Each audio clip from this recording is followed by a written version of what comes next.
Hello good morning student. आज मैं बात करने वाली हूँ बिहार सीडीपीओ रिज़ल्ट के बारे में। जैसा कि हम लोग जान रहे हैं कि हमारा एग्ज़ाम जो है वो 15 मई को हो गया था सीडीपीओ का, लेकिन अभी तक रिज़ल्ट नहीं आया। बहुत सारे बच्चे परेशान हैं कि आखिर रिज़ल्ट कब देगा आयोग। जैसा कि हम लोग जानते हैं, बहुत मेहनत करके हम लोग एक एक एग्ज़ाम के लिए बहुत मेहनत करते हैं। सीडीपीओ का एग्ज़ाम हम लोगों ने लगभग मई में 15 मई को दे दिया था, लेकिन अभी तक रिज़ल्ट नहीं आया। तो एक लंबा ड्यूरेशन है, और जैसा कि कहा जा रहा था कि जुलाई लास्ट वीक तक आपका सीडीपीओ का रिज़ल्ट आ जाने की चांसेस है, लेकिन आज हम देख रहे हैं कि आज 29 जुलाई हो गया है और अभी तक सीडीपीओ के रिज़ल्ट का कोई भी चर्चा नहीं है। तो आज ये रिज़ल्ट आने वाला है कि नहीं, इसके बारे में हम लोग बात करेंगे। तो बिहार में बहुत सारा गवर्नमेंट एग्ज़ाम हो चुका है आपका, लेकिन उसका रिज़ल्ट अभी कब अनाउंस होगा इसका कोई पता नहीं है। तो आज जैसा कि हम लोग जान रहे हैं 29 जुलाई है, और आज भी सीडीपीओ का रिज़ल्ट जो है वो अनाउंस नहीं होने वाला है।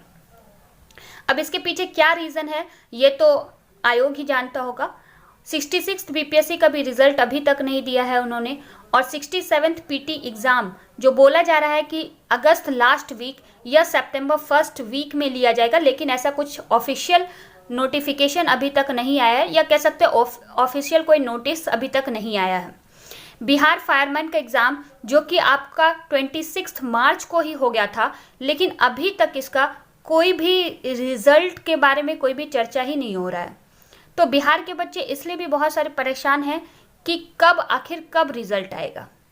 सिर्फ बिहार के स्टूडेंट दिन रात मेहनत कर रहे हैं, दिन रात पढ़ रहे हैं, और इन सारे स्ट्रगल्स करके बच्चे एग्ज़ाम देते हैं, और जब आयोग ऐसा करता है कि उनका रिज़ल्ट नहीं आता है तो कितने बच्चे डिमोटिवेट होते होंगे। ये सब आयोग को सोचने की ज़रूरत है।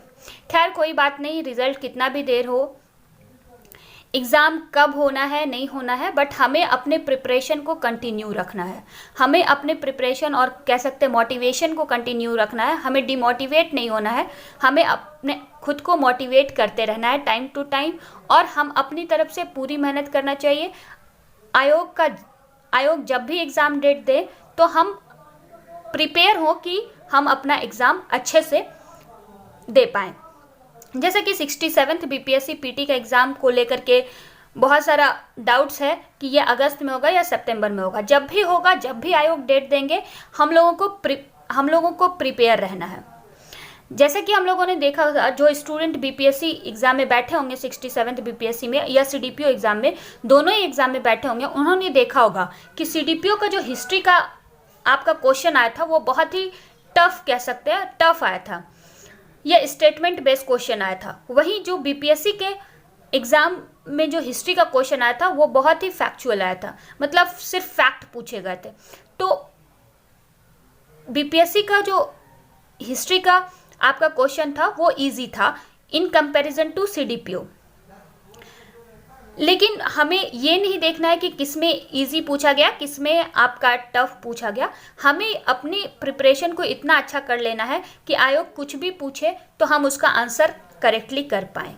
तो इसके लिए मैं आज आपको हिस्ट्री का भी कुछ बता देती हूँ, ताकि आप हिस्ट्री के लिए अच्छे से प्रिपेयर कर पाएँ। ये ना सोचें कि बीपीएससी अगर हिस्ट्री का बहुत ईजी क्वेश्चन पूछता है और आप हिस्ट्री सेक्शन को इग्नोर कर रहे हैं कि नहीं मेरा हिस्ट्री में वो, ऐसा नहीं करना है। आपको हिस्ट्री के लिए जम के पढ़ना है, क्योंकि हिस्ट्री का पेपर आपके मेंस के लिए भी बहुत ज़रूरी है। मेंस सेक्शन में आपको लिखना पड़ता है, तो इसके लिए डीप नॉलेज आपको होना बहुत ज़रूरी है।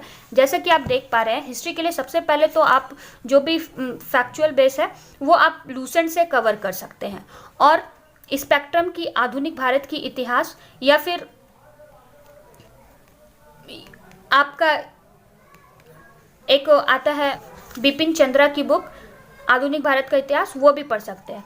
तो आप स्पेक्ट्रम से भी पढ़ें ताकि आपका जो नॉलेज हो वो डेप्थ में हो, ठीक है, ताकि आयोग कुछ भी क्वेश्चन पूछे। जैसा कि हम लोगों ने देखा सीडीपीओ में जो है स्टेटमेंट बेस्ड क्वेश्चन पूछा गया था।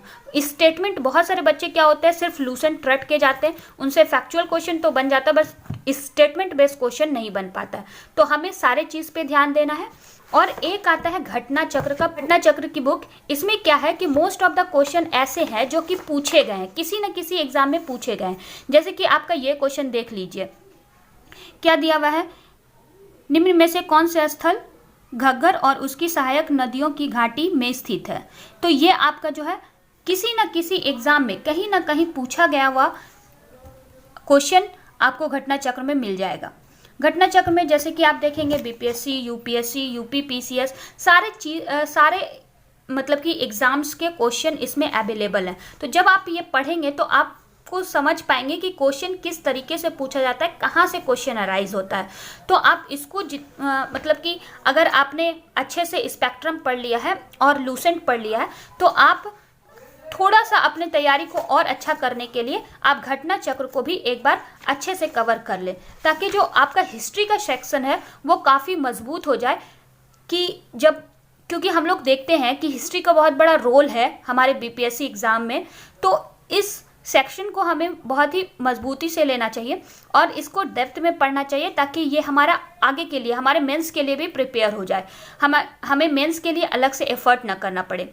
तो इसके लिए हमें घटना चक्र को भी पढ़ लेना चाहिए। इसमें जो है नंबर्स ऑफ आपको क्वेश्चन देखने को मिलेगा कि डिफरेंट एग्जाम में किस तरह।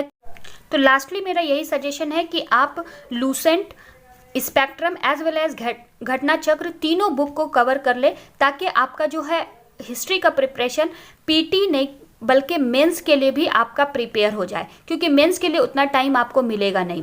तो मैं आशा करती हूँ कि आप लोग सब अपने तैयारी पे फोकस कर रहे होंगे और फोकस होके पढ़ रहे होंगे। रिजल्ट आने या डेट आने या ना आने से डिमोटिवेट नहीं होना है, अपने प्रिपरेशन को कंटिन्यू रखना है और जब भी हम लोग का एग्जामिनेशन डेट दिया जाएगा हम लोग उसमें अच्छा करेंगे। इसी के साथ मैं आशा करती हूँ कि आप मेरे वीडियो को लाइक, शेयर और सब्सक्राइब ज़रूर करेंगे। Thank you, thanks for watching.